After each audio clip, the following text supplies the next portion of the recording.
Happy New Year, Nick. What are you talking about, Anastasia? It's been New Year for like over a week now. Or do you not start New Year on December the 27th? you know, Apparently that is when the new year starts in the tennis calendar, at least. I mean, by the way, again, back in the day, the Australian Open did sometimes take place over Christmas and New Year. Can you imagine watching a Grand Slam during Absolutely. that kind of No, break?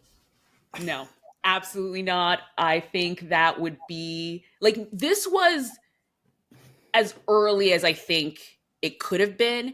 And looking at the calendar, like looking ahead a little bit for the calendar for next year, things do go back to starting in January. I think they've already said the United Cup will start in January next year. I think I saw that somewhere. So hopefully things will push, where the new season starts in the new year. Tennis, you can do it. I believe in you. But this is the new year for us because we haven't recorded recently. If you've been listening to the podcast over the last 3 weeks, I would say all of those recordings were done in like November. So this is fresh and new Anastasia and Nick. Which is why we got super excited by United Cup matches that never happened. Let's not talk about it. You know what? I was listening back to the edit and I was really proud of us by saying, barring any injury or barring any withdrawals. To be fair, we'll probably talk about it a little bit. Like some of the stuff we talked about, like the Zheng Qinwen Bitches Had Admire match that didn't happen. We actually got quite the replacement for it. So we will get to that for sure. But everyone, welcome. Happy New Year, ground passers. Welcome. This is actually episode 2 of season 2, and we already explained why that is. But welcome. This episode, we will be talking about our Australian Open preview. The Australian Open starts in a week. Qualifying for the Australian Open starts tomorrow, if you're Nick and Anastasia, or tonight, right? It starts tonight. It starts in like 2 hours, I think. What is time? Time is just a concept. At this point for us, time is very wibbly wobbly. It's yep. If you normally it's in one of our time zones or close enough. If it's like CET, like an hour different for me. But when it's a completely different time zone for both Anastasia and I, nobody knows who's awake at whatever point. No, not at all. But before we go into our Australian Open preview, which we have a special guest for, I'm very excited for this new segment that we're going to do because obviously Nick and I haven't been to the Australian Open. One day, Nick, we will be. So we brought in the big guns. We brought in someone who's actually been to the Australian Open to help us out with our preview. But before that, there's been a lot of tennis going on in 2025/end of 2024. And we want to talk about it because it has been a fun time. So what have we been loving so far? Can we start with the United Cup? Because I feel like that's really it. Yeah, United Cup is where it's been at. I mean, I've enjoyed watching Brisbane and Auckland and Hong Kong. But for me, United Cup has been where it's at. I mean, it looks like the Australian Open. It feels like the Australian Open with the size of the stadiums and everything. You've got the stars all out. And I was saying this to someone else earlier, was because it was a 10-day competition, it felt like a Slam or a 1000 event, especially Correct. Again with like all the great matches we were getting. All the way through, yeah. United Cup was the thing that held my attention. And it's a team event, and it actually has all the fun elements of a team event. And I have noticed from speaking to you, Anastasia, that you are loving every single aspect of how much of a team event it is. So if you haven't watched the United Cup, please make it a part of your tennis schedule next year. Just take a few minutes to watch it. But it's a team event, kind of like Davis Cup, Billie Jean King Cup. In fact, in our little like social media blob, I was like, it's as if they, Davis Cup and Billie Jean Cup had a baby and it became the United Cup. But they have a team bench, which is right off the court. And the entire team is there. The team captain is there as well, which usually the team captain is either one of the coaches of one of the top players on the team, or in Canada's case, it was Felix Auger-Aliassime. He was their team captain and also played on the team. But it was mic'd up. The team captains were mic'd up so you could hear all the conversations, and not everyone was vocal. I remember there are clips of Lara Sigismund, who played for Germany. She did not want anyone to hear her. She always like covered her mouth, or she like backed away from the mic. She didn't want anyone hearing her secrets. Taylor Fritz was just a radio. He just talked nonstop. He was like breaking down stuff. I especially loved, there was one segment he did where he was playing doubles with Coco. And it was so insightful listening to him break things down and why he was doing certain things. And he was serving in a specific way because he didn't want to affect Coco. And then she was like, oh, no, it's fine. You serve the way you want. I'll be out of the way. That was fun. But I think the prize goes to the Argentinian team captain, who is a mix between, and I have to pull it up right now because I forgot to pull it up before. What's his name? Yeah, I forgot to pull it up before we started this. United Cup, Argentinian. Well, this is getting cut out of the podcast. Or leave it in so you can just enjoy it with us. But the team captain for Argentina, who I'm going to find in a second, I swear. Or not. Maybe it will take me longer to find his name. So please hold caller while I look up the Argentinian team captain.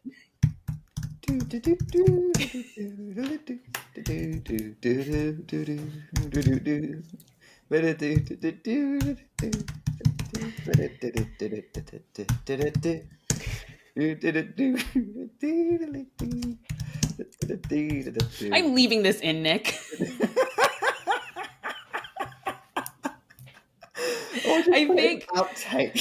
I think I'm literally going to keep this in. Let me make sure this is him. Carter's attempt at lift music. At elevator music? And the Backstreet Boys who could actually sing. Ooh. Should have called him in instead. Wonder if he's interested in doing a tennis podcast. Anyway, finally found it. His name is Horacio de la Peña. He is a former player. He used to play back in the day. He doesn't play anymore. And he was the Argentinian team captain.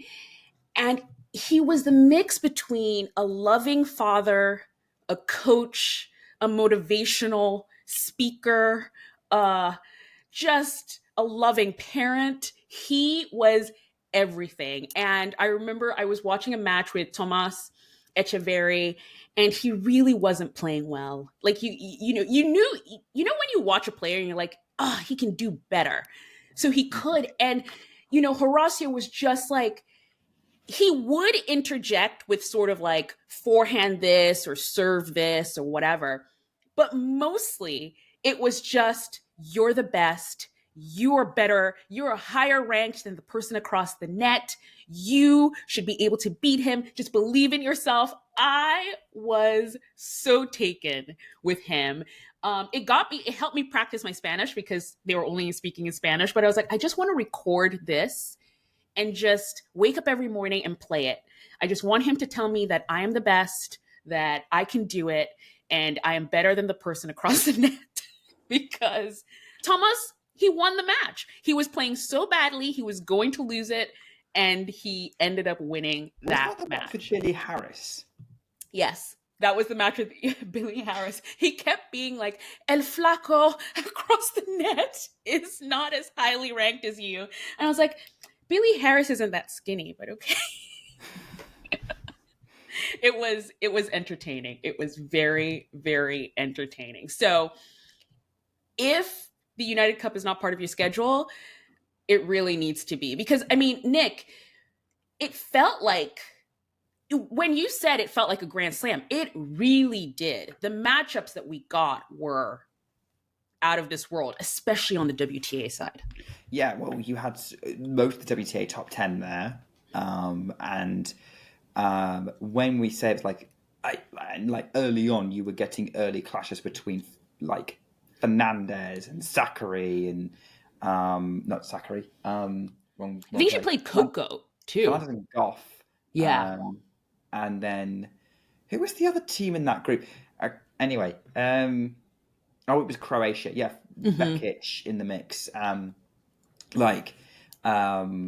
Yeah, there were so many really, really good players, and then basically, if the semi-finals of the United Cup were like the semi-finals of a Slam or the semi-finals of a 1000, you would be very, very happy with the lineup on the WTA side. Like that would be like that's almost perfect. Yeah. Really. Yeah. Right. Yeah, that was the level that we were kind of getting with. I do think that the ATP side, although the big stars didn't turn up, I think they did produce some interesting tennis. But and actually, it helped. I think Alex de Minaur get to be a top 8 seed at the Australian Open, which I think that the last time the Australians had a top 8 seed was Leighton Hewitt. Yep. Yeah, he's really, I don't know, they showed some photos of him and he has really put on some weight, like some good weight, and is looking so much stronger. And, going into the Australian Open, you want to see things like, and that's why I think, there's something about a team event that I feel like there isn't that much pressure, even though I feel there were some players who really put the pressure on themselves because when they do play for their country, it means a lot. But I think that team event kind of created a really great warm up for for the Australian Open, and I'm really excited going into the Australian Open to see who carries on this level, who maybe levels up a bit. Because, for example, you were talking about Alex de Minaur. Australia didn't make it into the later rounds of the United Cup, but he looked good. He looked really good. Yeah, So it would be he did nice to everything he see. could. It wasn't. Yeah, like he did his part. By the way, how disappointed were you that he did not get to play against Katie Bolter in the mixed doubles? I think I wasn't as disappointed because she had kind of previewed it a little bit. I think she was asked in one of their early press conference, like maybe like a pre thing with Great Britain, and they were like, "Ooh, how are you feeling about playing across the net from Alex de Minaur?" And she was like, "No, I'm not doing that." She warned And you I was because like, it that's wasn't going to fair. happen.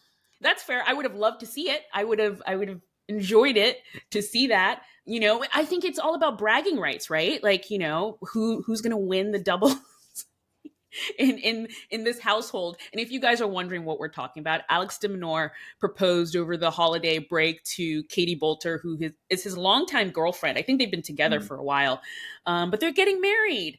I mean, there was definitely love was in the air on the ATP side over the Christmas break. I think everyone So got many engaged. engagements or weddings. So many engagements. And I really actually felt bad for Stefano Tsitsipas because again, during one of the pre you know what I'm talking about. Yeah. During the Him and Zachary, who were not together, by the way. But like one of them asked, "Oh, which one of you is going to get engaged first?" type things. Like Zachary's in a relationship with anyone else. Stefano Tsitsipas is obviously in a relationship with Paula Badosa. Yeah. They were both trying to skirt around things as much as possible. They were trying to point the finger at each other. They were like, "Nope, you're gonna do it." And Stefanos was like, "Stay away from me. Take that question away." I mean, also, how long has Tsitsipas been a thing? Like less than a year? Less than a year, which in the middle of it, they already had like a massive Instagram breakup. So anyway, Yeah, no, now we're way too soon for anyone. yeah. Take your time, kids. Children, you have time. It's okay. You have a lot of time. Still young. So yeah, I mean, okay. Super exciting. United Cup. Please watch. It'll be great. But there were 3 other tournaments happening and a challenger, I think, during this whole so the other tournaments that happened, there was the Hong Kong Open. which is an ATP 250. We had the Auckland Classic, which the ATP are now going to go play there this week, but it was on the WTA. That's a 500 level event, right? Or is it No, 250? 250 That's a 250 as well. Okay, so Brisbane was the one that was a with the 500. 500. Yes. Yes. And with Brisbane, the ATP were also playing, but for them, it was a 250. I like the joint events, like joint events forever. Just do that. Um, so I have to say, for the first few days of all those tournaments, I really didn't watch it at all. I was too focused on the United Cup and I was trying to prioritize sleep because the Australian Open is coming and I don't want to be burnt out before it's even here.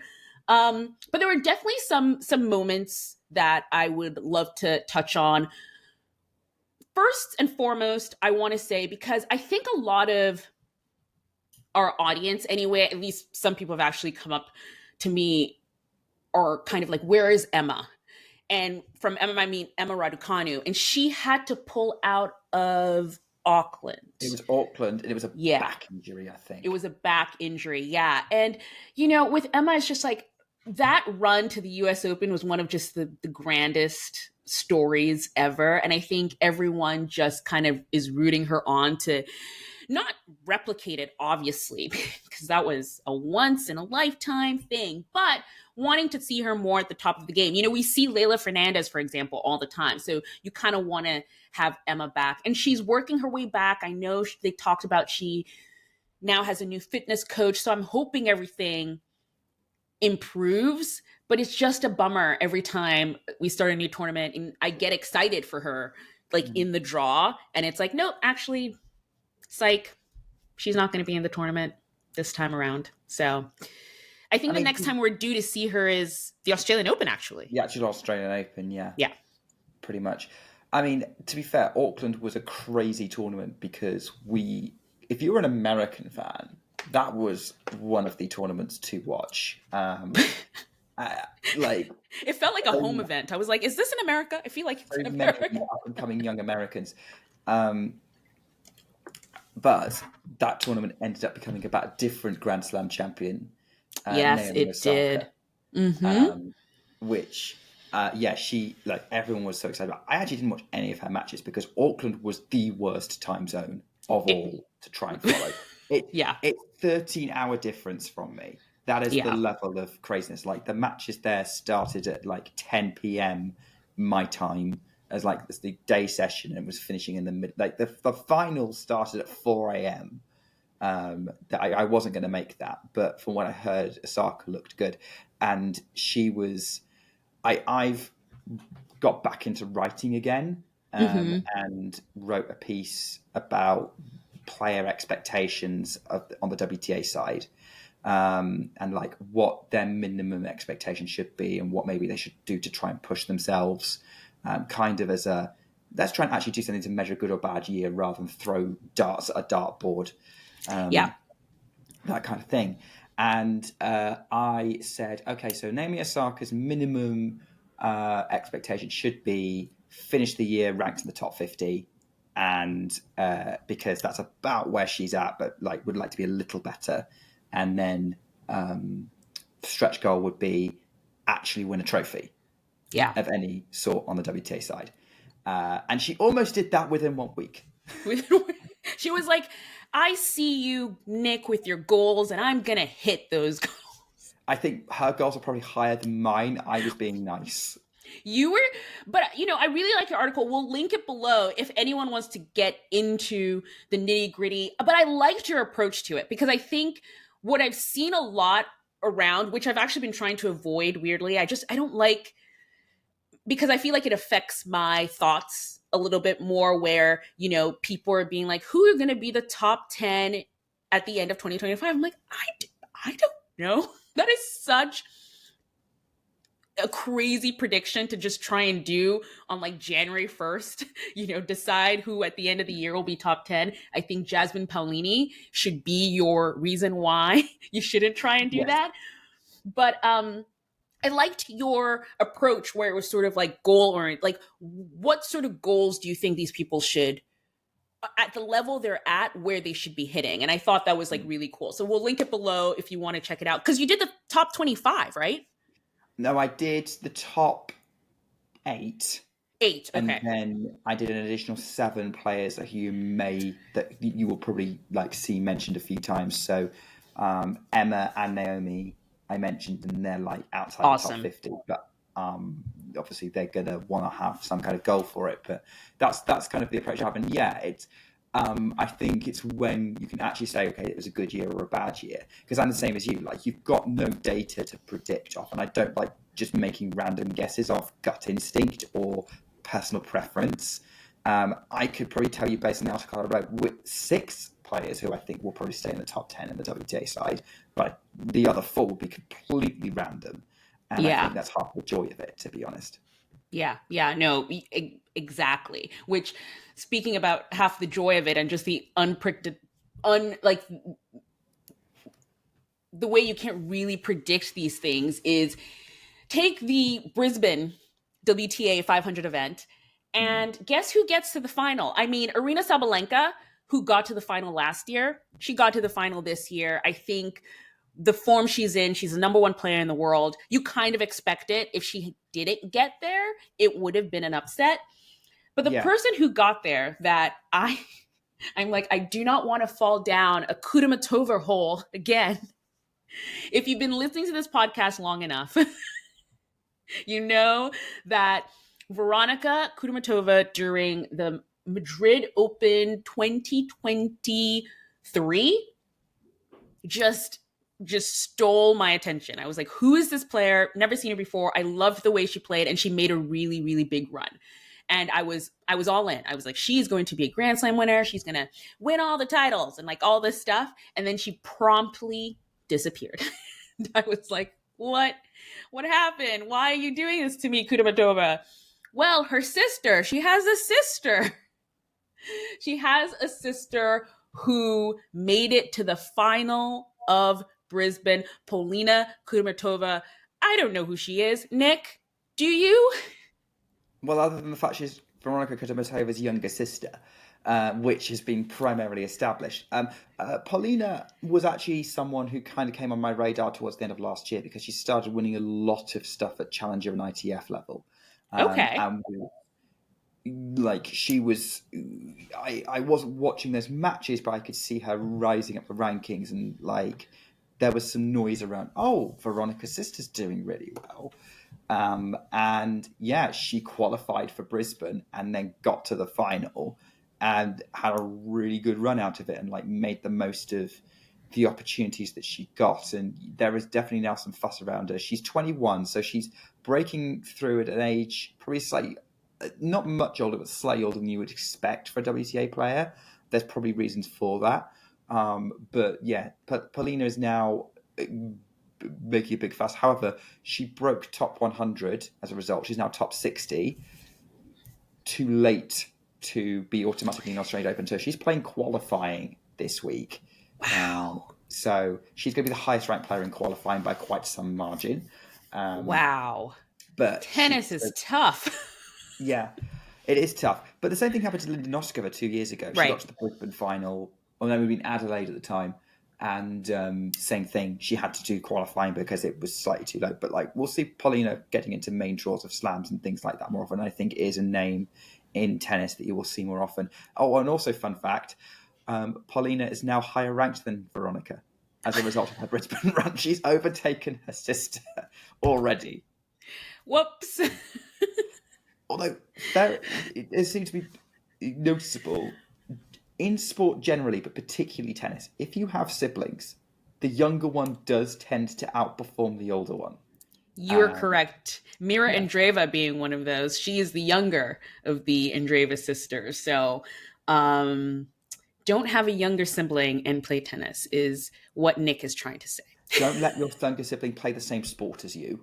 Exactly. They should pick a different sport. Oh my Like goodness, that tennis, just Robert. reminds that reminds me of if you haven't already, you should check out our YouTube channel. And we had a little mini documentary about challengers. And at that challenger that I went to, I got to talk to Elliot Spizzeri, who is a new up and coming American player. He actually won a doubles tournament at Cambria, the challenger that also happened, among the other things that happened this week. And he has a twin. He has a twin brother, but who plays squash instead of tennis. Smart move. Very smart move. I was like, there you go. A twin brother that doesn't play. Because I think there's another American twin duo, but they both play tennis. Can't remember the name now, but when I do, I'll put it below, because I think he went far in the junior tournament at the US Open this past year. Just I think checking he you're has not thinking of the Bryan brothers. No, not the Bryan brothers. No. This is like a junior player. I will find it. I will put it in our show notes. What else? I mean, Nick, this was for the first week of a season. It was a lot. Is there anything else? It's the same every year. I know, but maybe I just forget. And like, if we didn't have United Cup, it would still be like a slam, because Yes. everyone's playing and wanting to get that court time in to start the year right, even if they're spread across multiple locations. Right. Honestly, the only thing this week was missing was Sinkeras action. Correct. Yeah. I was actually just going to say the two players who chose to, where they did it last year and they're doing it again this year, they're not playing any warm-up events to the Australian Open. So they're going straight into practice in Melbourne right now. But I mean, we didn't even talk about the Novak of it all, or, but well, here's one we should bring up, because I feel like you have it in here and we should probably just mention it. Kaina Shikori is all of a sudden a factor, which, if you're a new fan to tennis, you might be thinking, who? But if you've been here a while, he is a legend. I mean, if you're an American fan, you might remember that he got to the US Open final over 10 years ago, about 10 years ago, 2014. Right. He lost to Marin Cilic. He beat Novak Djokovic in the semi-finals very famously. Does tend to perform well at the US Open, actually, because he also beat Andy Murray in the quarters 2 years after that. And in a very memorable match. And yeah, Kaina Shikori is a real fighter, but he's starting to become, I think, it's weird to me to think of Kaina Shikori as a veteran, because when I was in my kind of following tennis in my university days and following from Nishikori was one of the next gen that everyone was going crazy for, along with Grigor Dimitrov and Milos Raonic. And now Kay and Grigor are like the old men of the tour. The old men. What happened, guys? Time can be cruel. Nick, I think they're trying to tell you, you are old too. No, we're not. We're not old. We're young at heart. Yeah, guys, I'm I mean, it's been true for a lot of recording this podcast, but I no longer have a 2 in front of my age. No. Oh, shucks. Okay. But so he's back. He was playing in Hong Kong, got to the finals. He's been away from injury for so long, so it's nice to see him back and playing well.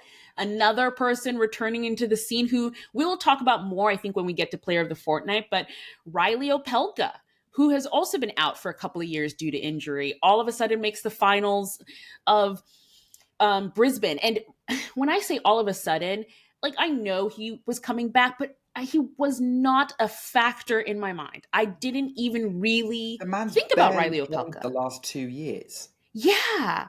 So for him to play the way he did, he beat Novak Djokovic to get to the finals. That was an impressive run that for me came out of nowhere. Which are you more impressed by, that he beat Novak Djokovic or that he beat Giovanni Pericard?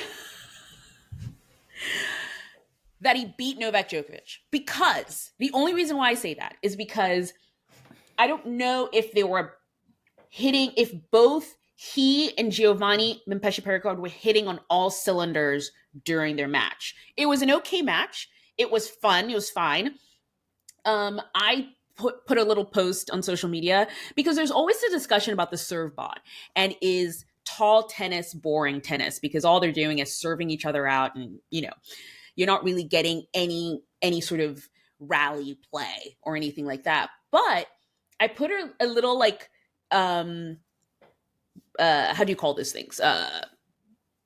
Poll. I put a poll out on Thread saying how many serves do you think are going to be hit in this match? I put under 30. I put between 30 and 50, and then I put over 50. And everyone went for either 30, 50, or more than 50. And it was 22 aces. It was 22 aces in that match. And I think it just goes to show, like, those two players, especially Giovanni Pesce-Perico. I haven't seen Riley play enough, especially now in this recent time, but I've been watching Giovanni for a bit, and he's more than his serve. I think if he was just his serve, he wouldn't be doing as well as he's doing. He's going to be seated. He's going to be seated at the Australian Open, and thank God to all those top players that he's going to be seated, because I think that would be very problematic for them. Oh, if he yeah. wasn't. He's been dangerous for a while. I'm surprised he hasn't run into a top tier slam yet. Yeah. Early. So, yeah, he's going to be a problem. Interestingly, I think one of my colleagues on the Talking Tennis YouTube channel, I think it was Damien Koost, I might be wrong, but he said that basically, yeah, same thing of like, you know, tall guys can move, and Riley Opelka was one of the first players to do that and like, you know, have a bit more to the game than just the serve, although that is their main weapon. And Giovanni and Pesce-Perico has come along and taken that to another level. Yeah. So in anyways, in Pesce-Perico on paper, to him anyway, is Riley Opelka 2.0. For sure. So if you're going to the Australian Open, those are two players that for sure you're going to be able to see on a ground pass. I can almost guarantee you that. And with that, we are going to move on to our review or preview of the Australian Open. So the Australian Open, it's happening. I mean, it starts today. Man, what is time? Okay, there's just a joke, listeners. The Australian Open has not happened. Do not panic and frantically turn on your televisions in the hope of seeing tennis. I mean, you will still see Don't do it. if there's tennis going on in the right time zones as well.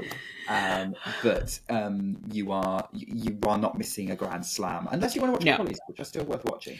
Qualies are very much worth watching, and we would suggest it. In fact, if you happen to be in Melbourne, where the Australian Open is held, you can go and watch the qualies, kind of like you can do that during the US Open Fan Week, or I think the Wimbledon's a little different because it's in a different location. Apparently not for long, but we will talk about that when Wimbledon comes around. For now, we're focusing on the Australian Open.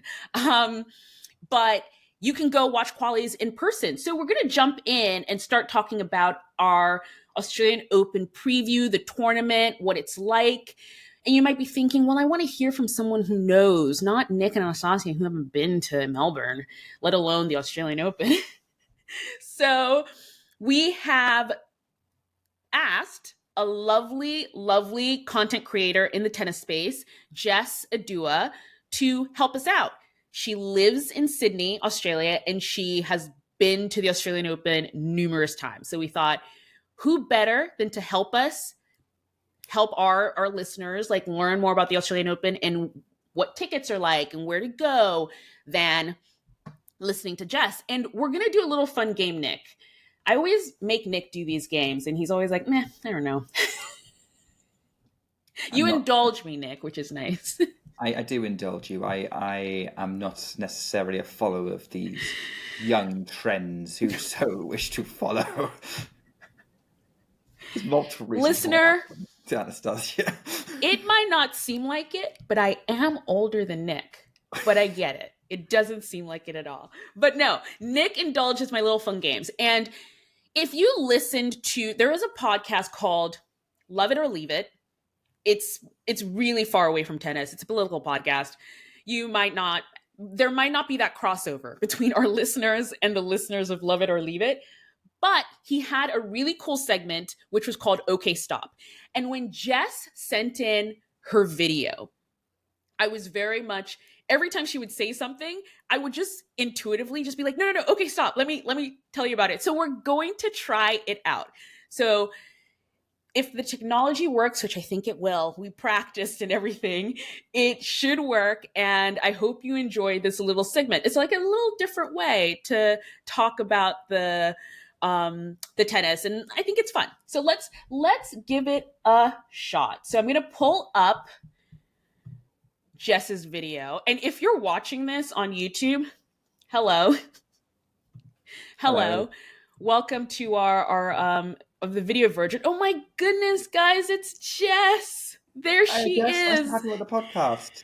Happy to have you on the podcast. So what we're going to do, I'm going to play the video, and Nick and I will react to the video as we go along. So here we go. Hey guys, thank you so much for having me on the podcast to talk about the Australian Open. Literally my favorite time of the year. So I love yapping on about the Australian Open and attending. So yeah, look, I hope you are already enjoying the start of the new season and you're enjoying all the tennis that's going on. But let's talk about attending the Australian Open. So for me, I have been attending the Australian Open probably, I would say, close to 10 years. Not every year, on and off, probably every couple of years, me and my family will go, and usually we would attend in the first week, which is my personal favorite time to go to the Open, is during the first week, because you see... Yeah, we've got us go at the same time there. We're gonna, well, maybe we'll signal. We'll learn something. But I wanted to stop there because isn't the first week the best time to go to a Grand Slam?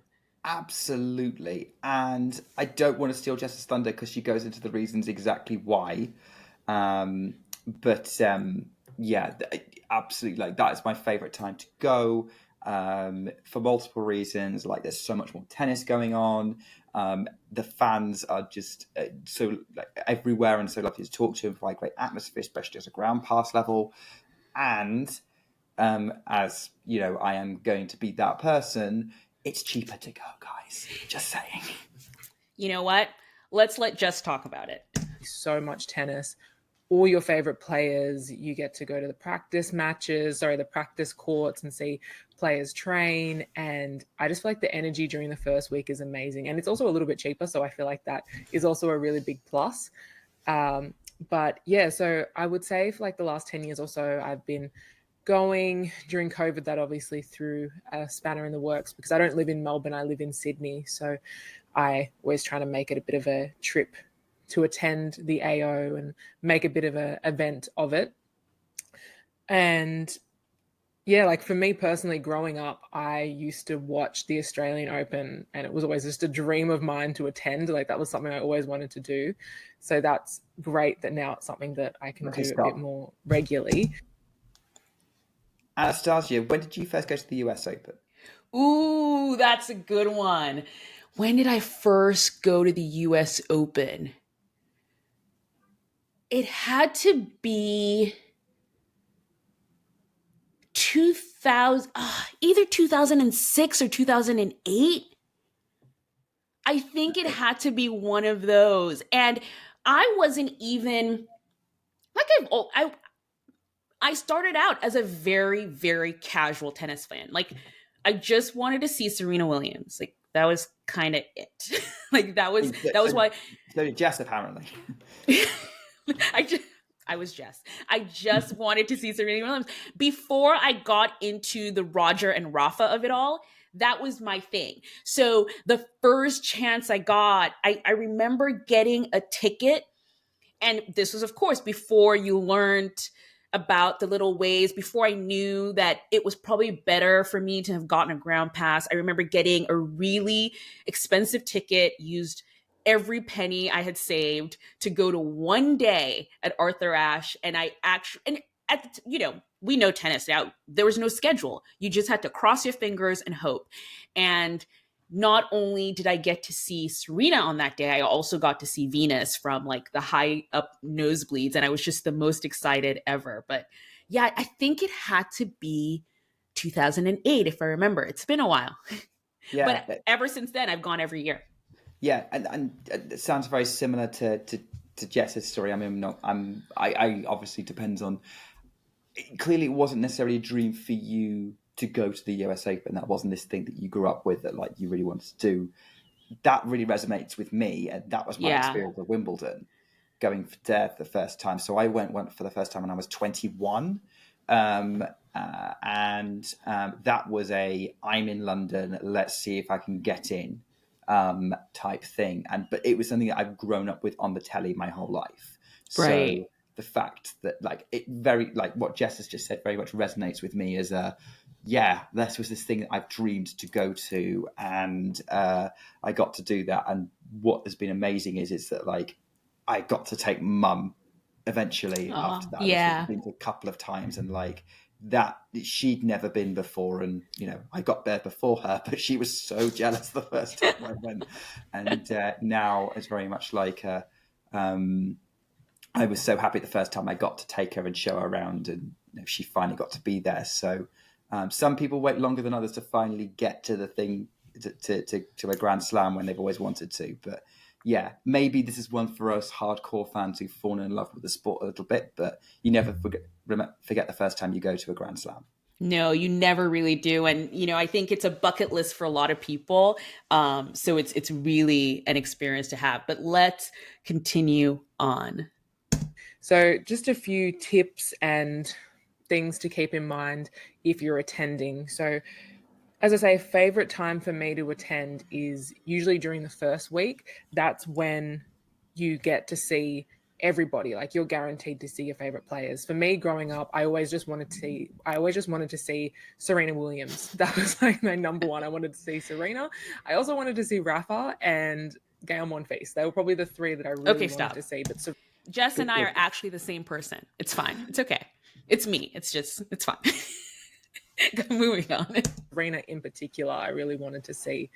And I was able to do that. And by going in the first week, it meant that it was a guarantee. I mean, Serena is someone that usually would just make it through anyway, like to a second week, but it was kind of a guarantee that way. So I think in terms of matches, the first round is good, but I really like the second round because I think the quality of the matches is just a little bit better, but there is still so much going on.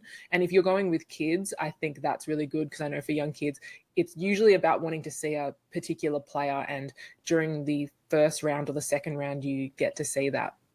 So I would say the second round is good. Yeah, really interesting insight from Jess there about going second round rather than first round. I can see why, because the players are a bit more warmed up as well. I mean, that's probably a good general thought to think about for slams. Although, having said that, first rounders are very close to it. I'd say either's fine. But also what she's saying here about, taking kids who are excited to see certain players, it's not something we've talked about on the podcast before, because I think in my mind, when I'm thinking of casual fans, I'm generally thinking of people who are kind of going on their own as like under their own steam. But I guess I've never thought of doing this as a family day out to go to the tennis. And what Jess raises here is something that's worth thinking about. So yeah, if you are parents listening to this, hey, maybe it might be fun, particularly for any Grand Slam, but particularly if you are around Melbourne. Yeah, no, I'm with you. I never really think of it as, people taking their kids and stuff, but it's very possible. People discover tennis at whatever age, and then they want to go, and it is a fun thing for kids. I saw a lot of kids at the US Open almost seeing a kid fall in love with tennis is one of the cutest things ever. It's definitely a moment. It's almost like you're like, will I see you on a court one day? And then they'll be playing back this video of you dancing around, aka Coco Gauff. But anyway, let's go.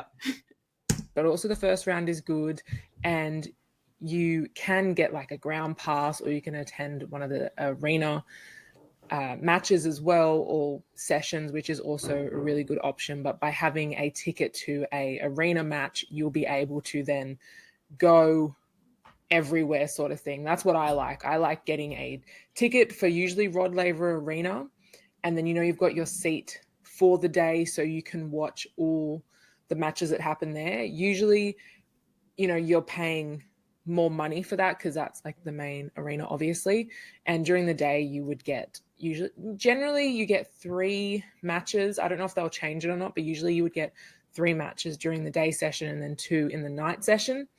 And that's where you'd see like Djokovic or Sabalenka or Swiatek, like the top, like world number 1 player. And then you kind of go down from there. So I like being able to have a ticket for that, and you've got your assigned seat for the day, and you can like come in and out, because I highly recommend like just actually experiencing everything. Don't just sit in the stadium. I mean, you can obviously, but I think experiencing everything is a really good idea. Like, why not? Particularly during the first week, because there is so much going on. And if you don't get to see your favorite player because the draws are announced, or who's the schedule of who's playing when and where isn't announced until the day before. So if you live in Melbourne, then you might be able to make a call. If you're like, I want to see Djokovic, and you want to wait, you might be able to get a ticket at the last minute, but that obviously can be a little bit risky. But if you're planning an actual trip, you don't necessarily know who you're going to see. So being able to at least know that you could see your favorite players training on the practice courts, which all tickets allow you to do, whether you get a ground pass or whether you get an arena ticket, then I feel like that's really good. Okay, stop. So before we go on, I actually want to touch on this point that Jess makes about tickets and when to get them, because if you know from listening to the podcast, I am a risk taker. And I like to get my tickets at the last possible second so that I can see who I want to see. I mean, usually these days I just get a ground pass anyway. I just get a ground pass and go with it. But in I want to say in the last 2 years, especially in the US Open, it gets really crowded. It gets really crowded. And there's some arenas and stadiums where there are ground pass level seats that gets you a seat in there. But because it's so crowded, the lines are forever long. So you do want to get a seat at a specific, court, be it Rod Laver, like she said, or anywhere else, but then also wander the ground. So I think that's just a thing now where people get seats at these courts, but then spend time on the grounds and actually go from court to court and stuff and see what's happening, which, like she said, I highly suggest. Don't just go to your court and sit there, because there's so much happening around the grounds. Mum and I did at Wimbledon last year. We got Court 2 tickets, which is the equivalent of grandstand at the US Open or John Cain Arena at the Australian Open. But we didn't stay there the whole day. There were a couple of matches we weren't bothered about, so we went on a wander around the grounds. And I think, yeah, that's something that I think a lot of people do. So yeah, definitely consider that as an option if you are willing to fight your way through the business.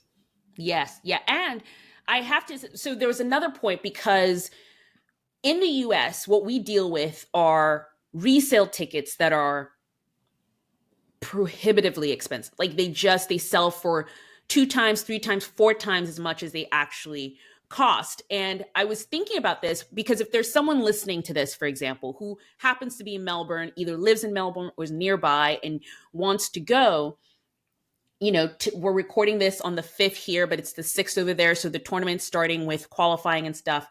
So tickets have already been sold. And I asked Jess, I messaged her and I said, what is the resale situation like in Australia? And right now, I looked up the prices and stuff and tickets. There's still tickets available. So they're in, not every day, but there's some tickets available to go. But also she says that in Australia, the resale prices they're capped.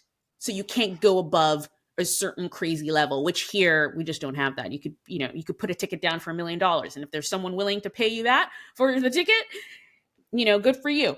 But so it was nice to hear that even if you do want to get a resale for for a match or something that's sold out, it might not be the end of the world. We continue. What else? I think so. Yeah, definitely. I think the first week is good if you're like very player specific, and the matches are still good. Like it's obviously the second week might be you're getting the quarterfinals and stuff like that, but I still think that the first week still produces some really good matches.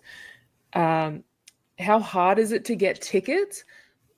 Obviously, getting them in advance would be highly recommended. I've never had an issue getting tickets, but usually like I'm super organized, so I try and get tickets right away as soon as they become available. Are you sure she's the same person as you, Anastasia? Actually, I take it back. We're different people.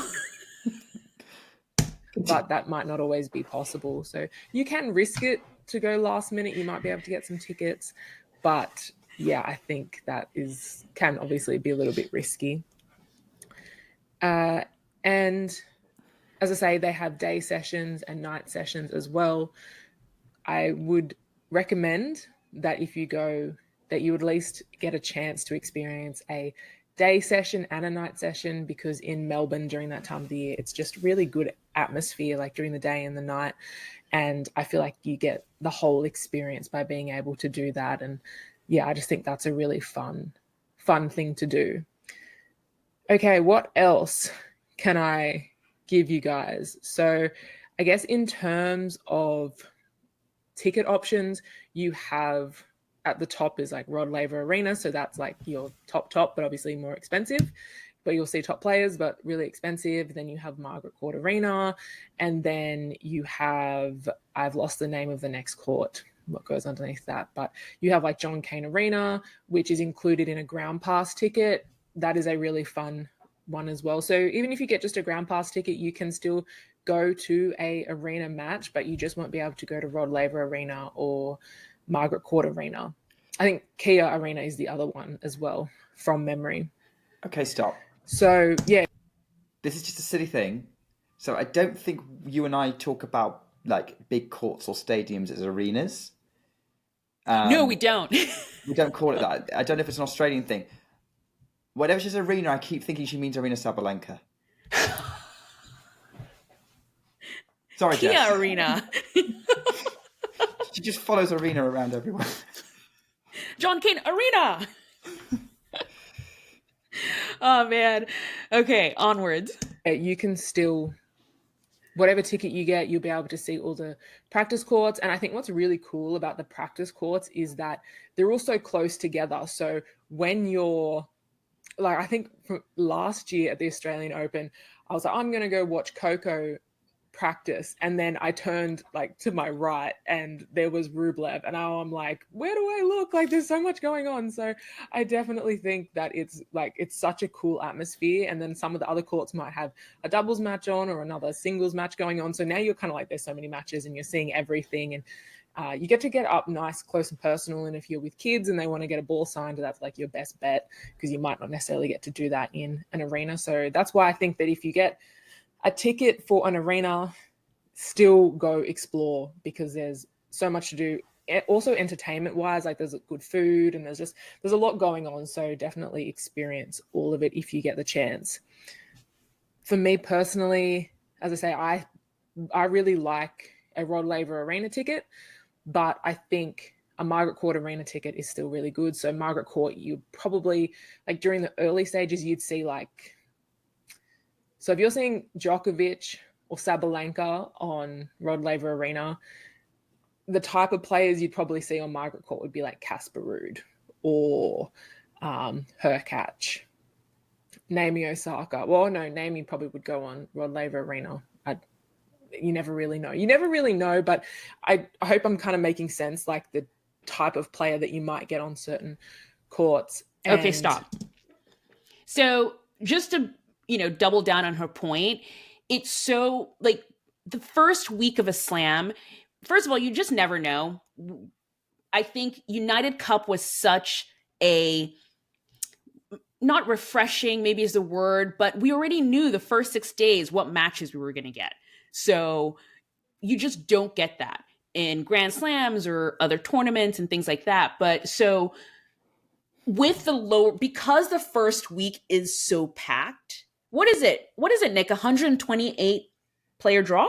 128 player draws on both men's and women's. That's exactly. That's the first couple of days of the slam. I mean, if you're thinking about that, that's 64. That's 128 matches total. So 64 per day in the first 2 days. 2 days. Yeah. And it does the same thing again days 3 and 4 when the second round starts and the double starts. So it's very possible. I remember the first time I saw Iga playing, it was not at, Arthur Ashe. It was on Louis Armstrong.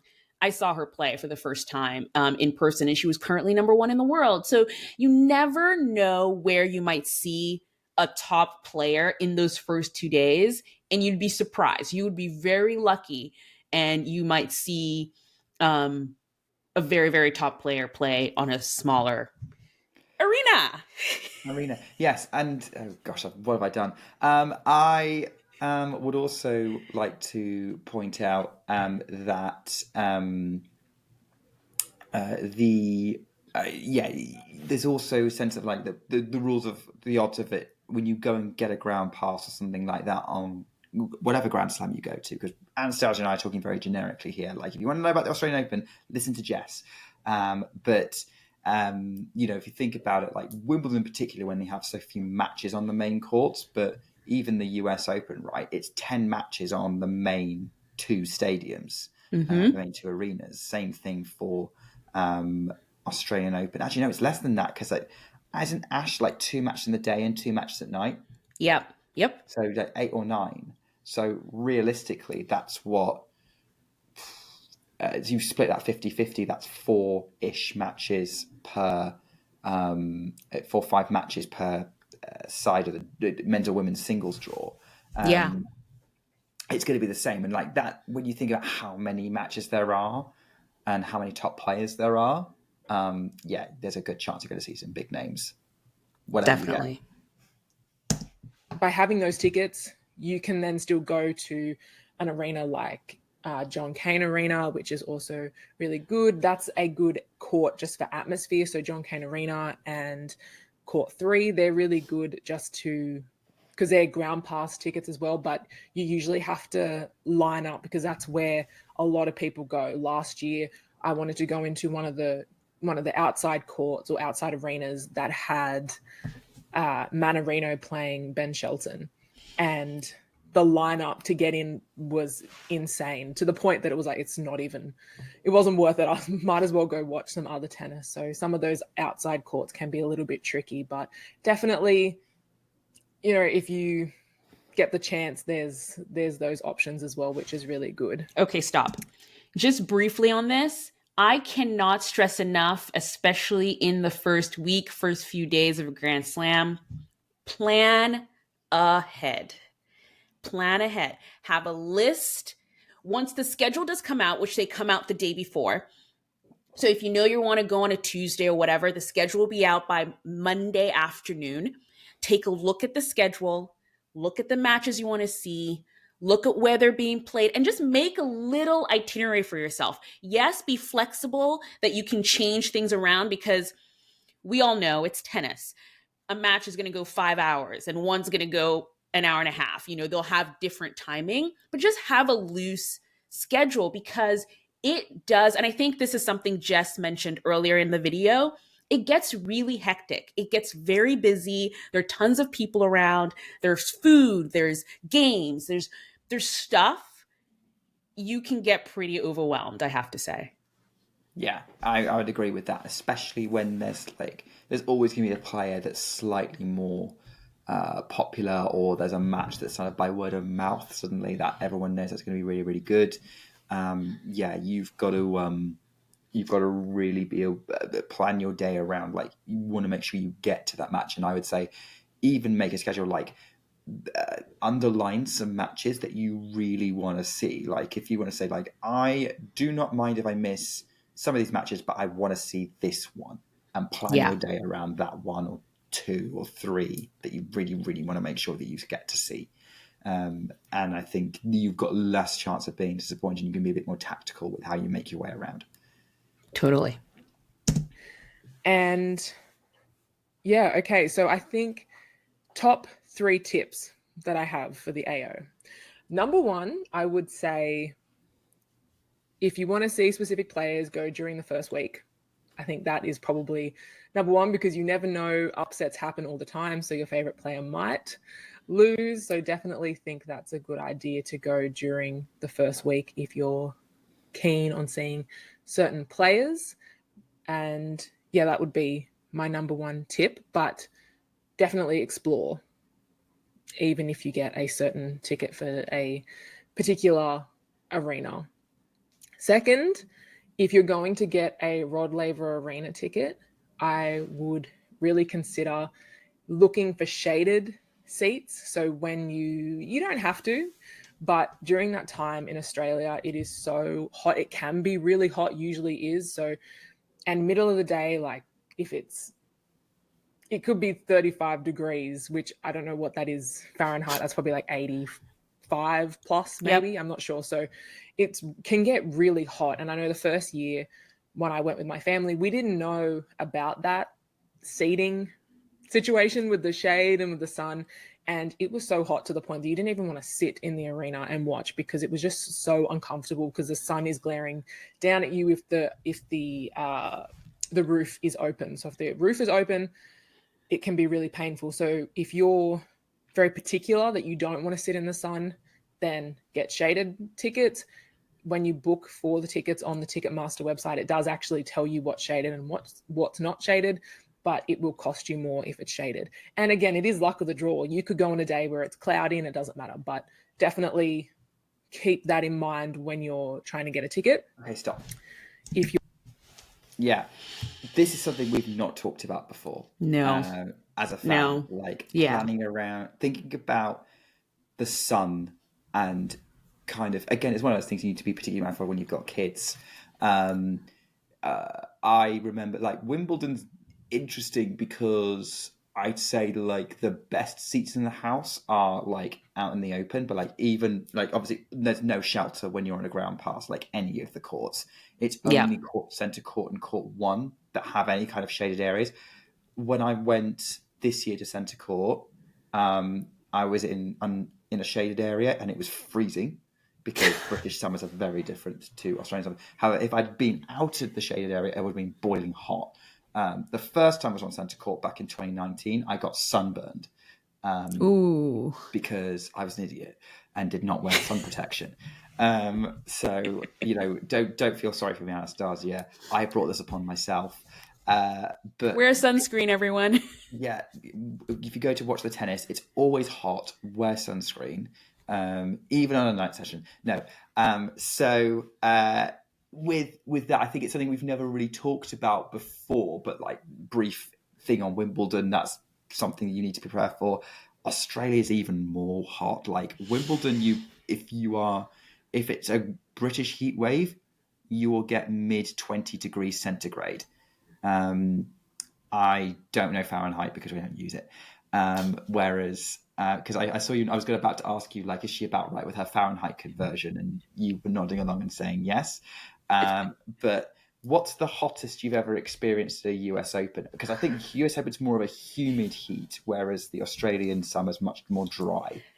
So this year was pretty good. This was fine. But if everyone, when I say this year, sorry, I mean 2024, still at that time where I'm deciding what year it is. But if everyone remembers, there was a match between Medvedev and Rublev in 2023 where I was afraid for their safety. It was unbearable. I was sitting, it was one of the times where I got, in fact, weirdly, that was 2023. That was the last time I've actually been in Arthur Ashe, but it was so hot as a spectator not moving. I could not even imagine what it was like playing, but it was awful. I think it definitely hit the 90s. So it hit the 90s, but it felt like over 100. That's higher than Australia. That was high. That's higher than Australia. And here's the thing: it's with humidity. On the East Coast, it's just so humid. So you just feel like you are in a boiling pot that's just slowly boiling. So it was the most uncomfortable I've ever felt, ever watching tennis. It like to the point where I remember being there thinking they should call it. We should not be playing tennis. We should stop. So, yeah. Okay, we've done US Open. I don't want to go labour too long at this point, but I'm curious about this. you've now done all of the US 1000s. Now, you've done Miami multiple times. You've done Yes. Indian Wells once and Cincinnati once. What's kind of the situation with those? Because like Miami is also like humid heat. And I So don't know what it's like yes, in March. And Indian Wells is in the desert. So I would right. imagine that's going to be hot all the time. Yes. So weirdly, because Miami and Indian Wells are in the spring, the temperatures don't go as high, but Miami is very similar to the US Open as in it's humid. So you get that sort of sticky, not nice feeling. California, Indian Wells is a dream because it's dry. So you don't, it got hot, but it was fine. It was, you were wearing shorts and you're walking around and it was glorious. Wear sunscreen, definitely. I think that's also why a lot of tournaments, they hand out sunscreen at the entrance. Like there are a lot of free samples of sunscreen. So that would, Cincinnati was the temperature last year where I went to Cincinnati wasn't that bad, but I would expect it to be more on the humid side if it got really, really hot. I do have to say, being in California and having it be in the dry heat is helpful. I do know for sure though that the reason why they have it in the spring is that in the summer at Indian Wells, it's a no-go. We do not play tennis outside because it really is the heat of the desert. So even though it's dry heat, it gets even hotter. I think last year at Indian Wells, I think it hit like 105, 10 in that sort of Indian Wells desert area. So Okay. definitely not playable. No, definitely not, which is why they have it in March. But I guess there's the last thing on that point about what Jess is talking about with finding tickets with shade. Wimbledon, you have no choice. Pretty much, you get the ticket, you get the ticket, and you get no shade on a ground pass. Pretty much, Yeah. unless you get very specific. You're on a very specific area of one specific court that just happens to have it. I'm thinking about other British events, and again, they are makeshift temporary stadiums. They don't put covers over Right. for like Queen's Club or anything like that. Um, I would imagine US Open, you do have that choice, but I don't know what the design of Ash or Armstrong is. And I think from what I've seen of the 1000s, they are much more open air stadiums. Yes. So 1000s in, it depends actually. I feel like the main stadium at Indian Wells and actually Miami, they do have a bit of a lip. So they are areas of covering in both. Cincinnati, not so much. Cincinnati was more all open. But going to the Grand Slams, the US Open works exactly the same as the Australian Open in this case, where if you go and you buy a ticket, it shows you, you can see how the shade works throughout the day. And I wouldn't say it's more expensive, actually. It's just they sell out quicker. If you know, so if you once tickets go on sale and you open it, it's almost like those sections just go immediately. So it's not a different price, but they definitely sell out immediately. And then the only things left are the direct sun, which can be brutal. I guess like this is where you can feed into this like any shared experience because I don't have that option for the Yeah. tournament I've been in the UK. I guess is But it you something have to you think think of about? weather in a different you have to think of weather in a different way, really, Bring a with the coat. rain. Bring a coat. Yeah. Always. And an umbrella. But like I have, especially when you're at Wimbledon and like you have to, if you queue, you are there like over 12 hours. So like the weather can change quite dramatically, not just in terms of rain, but also temperature. So Yeah. yeah, you do have to prep very differently. But I guess and like yeah, you don't know until the day before what you're going to need. Like British summer's very very different. But is shade something that you've ever thought about, or you know other people who've thought about? Yeah. 100%. 100%. If you are in the sun in New York when it's a hot day, it's just not even fun anymore. Like she mentions, it's not, all you're thinking about is how uncomfortable you are. So it is something I think about a lot. So, and sometimes you can't avoid it. You're just like, well, these are the tickets that are available and I do really want to see this match. So that's when it comes down to prepping, where it's sunscreen, make sure you have a hat, make sure you have water, And I think this is just normal now in most slams, but you can bring an empty reusable bottle. Yeah. And a lot of times what I do is I bring an empty reusable bottle. I go to a stand. I'm like, just fill this with ice, please. And they're usually very accommodating. And I just live on that when you're in the sun, because at least you'll have that sort of cooling sensation at least once in a while. But that, I think, comes with all the planning that she's talking about. So if you can't avoid being in the sun, or in the Australian Open case where it's more expensive to be in the shade and you don't want to pay that much, you just have to prepare. Be prepared. Be a Boy Scout. Anyway, or Girl Guide. Back to the tennis. You're like particular on being in the sun or not, because it can be really, really rough. And then my third tip would be weekend matches, or Friday, Saturday, Sunday, midweek of the tournament is really fun, but next level busy. It can be super, super busy.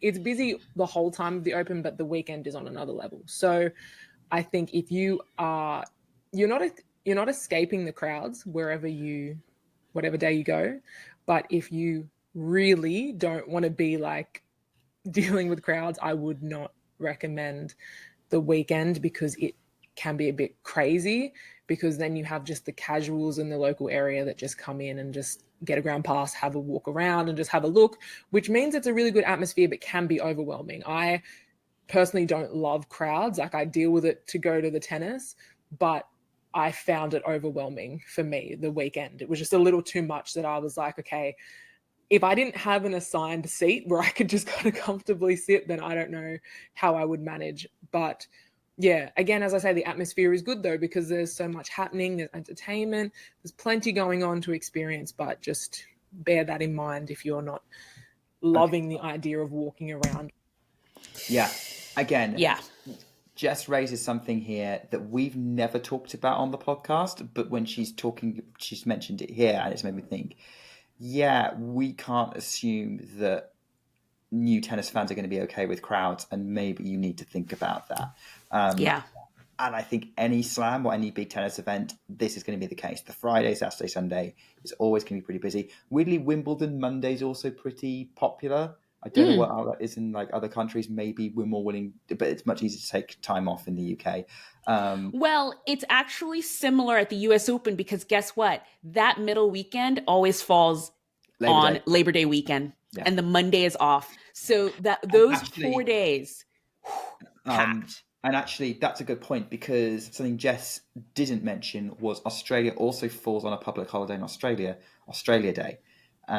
So that's also really busy when that's all going on, and like everyone's off. So yeah, that's one of these things that maybe think about what day, if you can go midweek.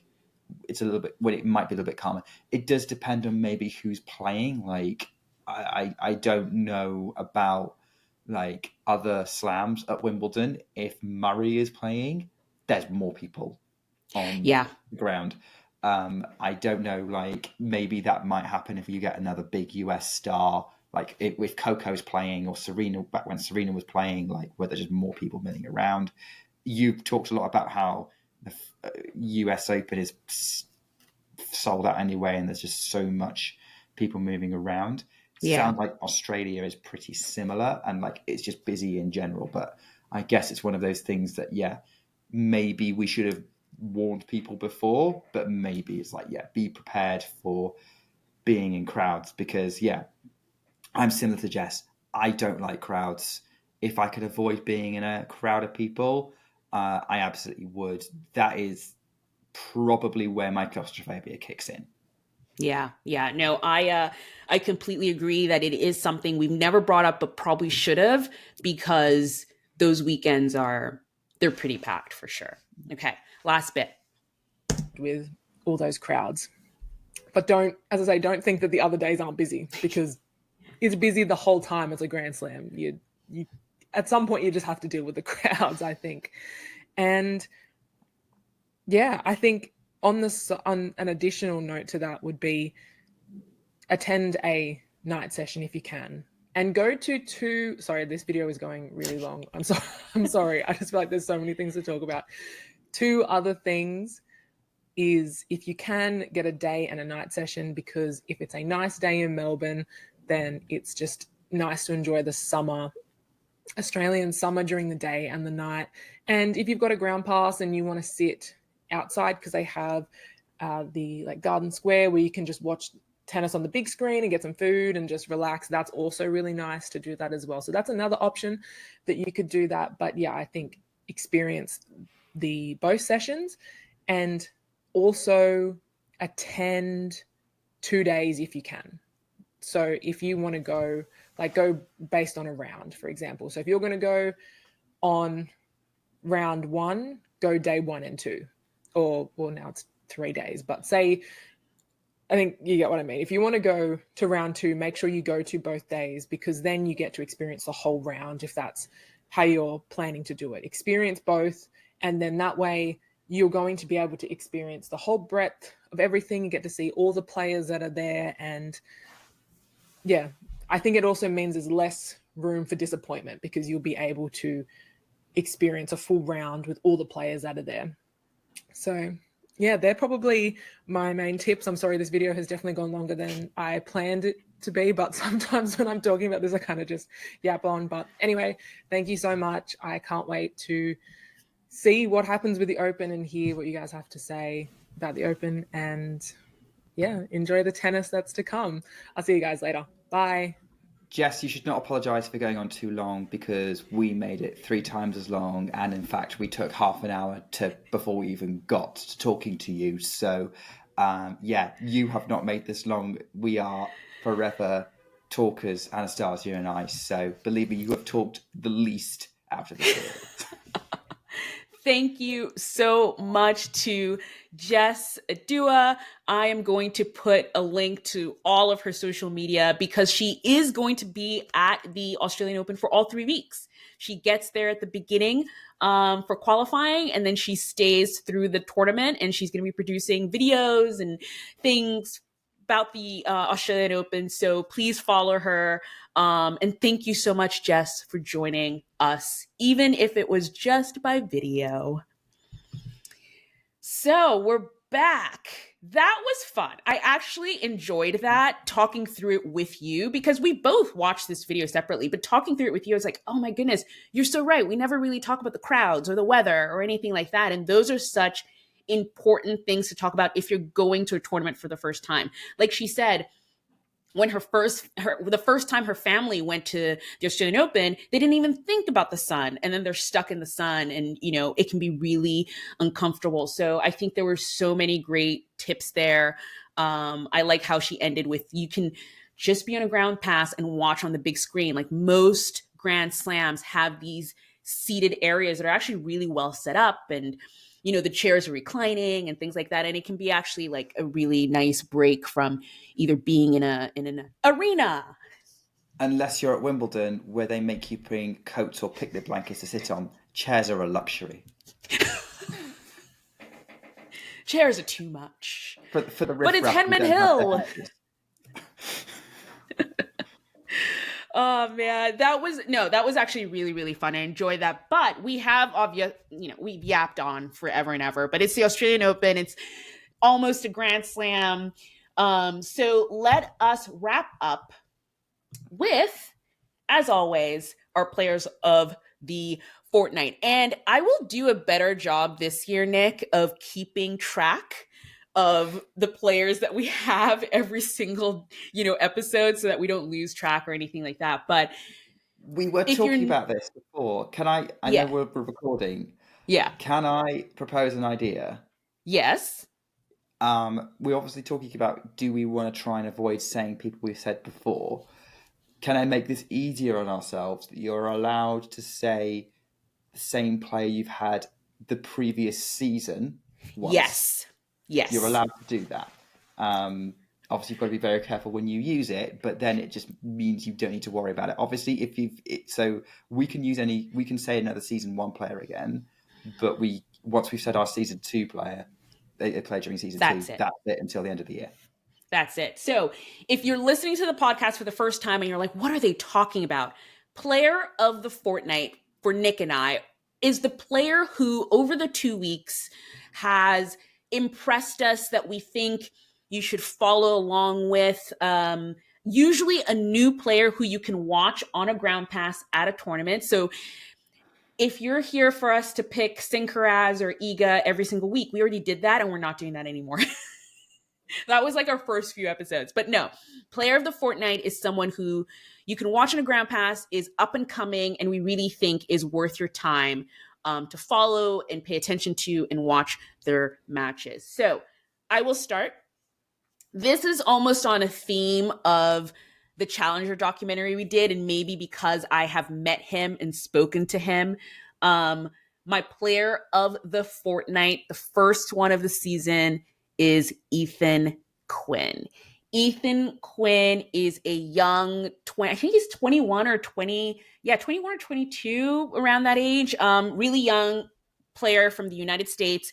He won the NCAA singles championship a year ago and decided to go pro. It was a rocky start for him. So he didn't, it wasn't almost a Ben Shelton kind of run where it's like he joined the pro tour and was, hitting his stride. So it's definitely been a little bit of a rocky road, but he ended last year really well. He was playing really well. He won that Champagne Challenger that I was at, and he has started this year pretty well. He got to the finals of the Cambria Challenger, which was Canberra.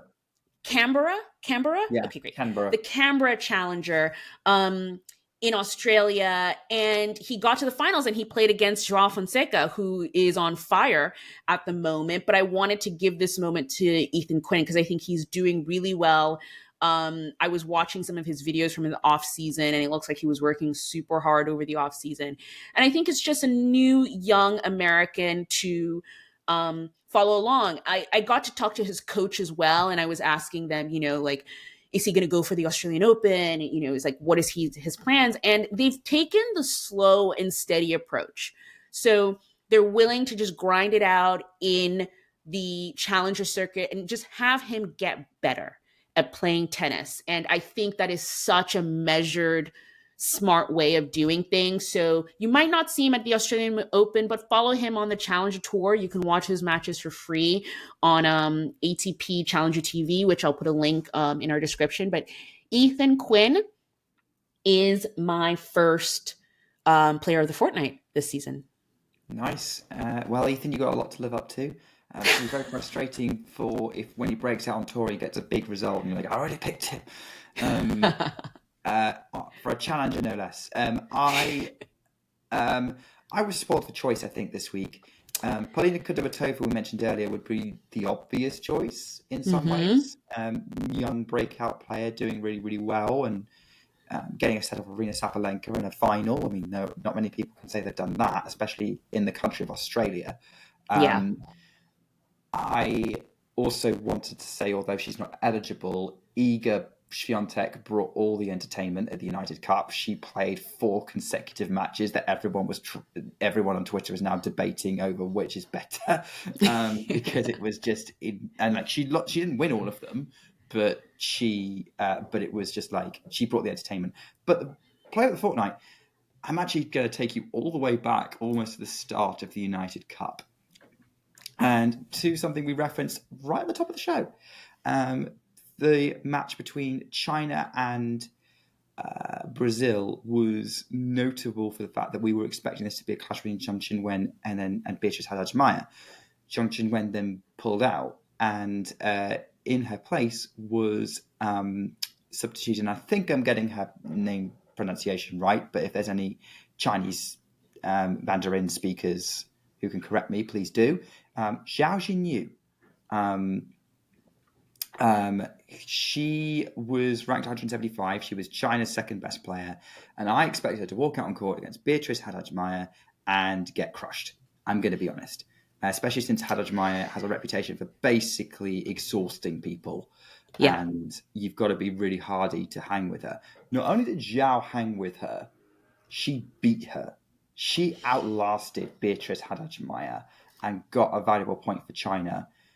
And then she did it again in their next match, in her next match, who was she playing? Who was in that group? But the Hadaj one is the one that's kind of really stuck with me because that was also another epic three-setter. Yeah. And I want to say it was Laura Siegmund. yeah, that's Was it was it? Laura Siegmund, similar kind of player. Yeah. And she and that meant that that her efforts basically meant China qualified for the quarterfinals, and I think she must have burned herself out because then Zhang Shui took over, a much more experienced player, but Zhao Xinyu was like, this is my stage. I'm playing against the top players in the world in a really experienced, big stadium. First time most people had heard of her, and she came out and she crushed it. I don't know if she's in Australian Open qualies. If she is, go see her.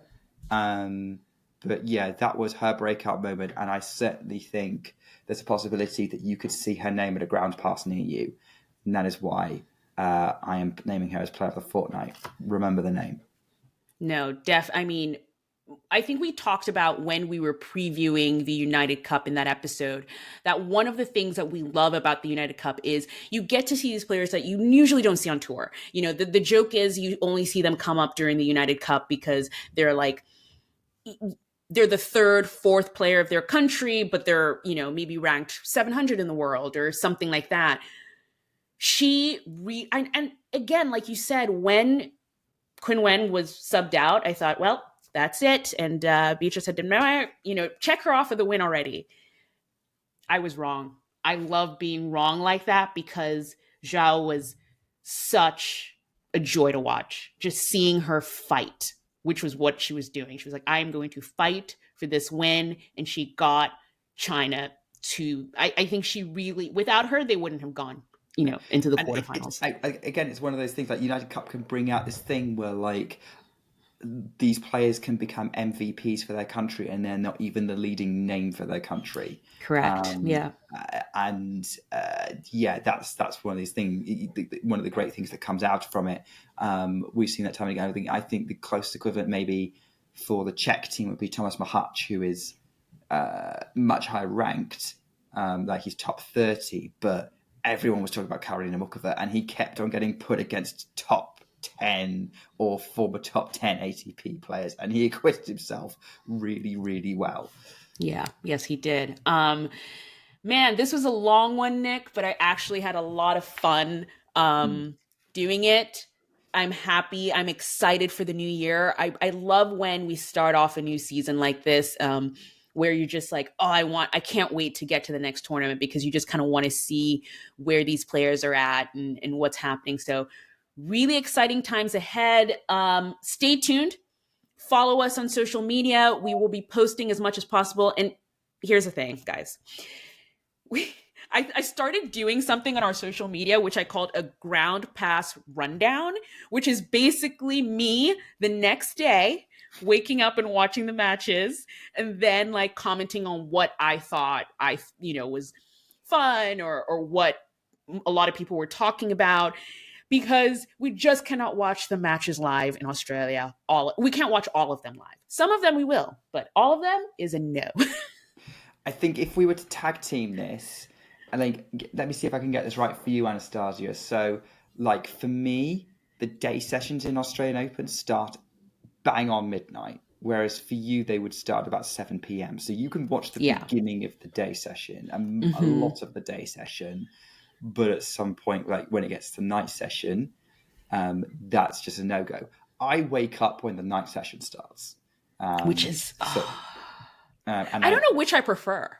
Yeah, I don't know if I would prefer to just wake up with the night session, you know, that might be actually cool. But yeah, it's really tough. And I think, you know, we'll just wake up, we'll comment on what we can, but follow us on social media. We will have all the updates there. We'll be back with you next week, either with a mini pod or a full pod. We will see. Cheeky And thing. I know maybe we shouldn't plug someone else's stuff. If Jess is going, follow Jess. She'll keep you up to date. Follow Jess. 100%. Again, I will have all of her socials. She will keep you up to date. She will be there. It would be great. So definitely follow Jess. It was really nice having her on. Maybe she'll join us some other time on the podcast. But for now, thank you. Thank you for joining us. Thank you for everyone who's listening. And we will see you on the next episode. Bye, guys. Bye.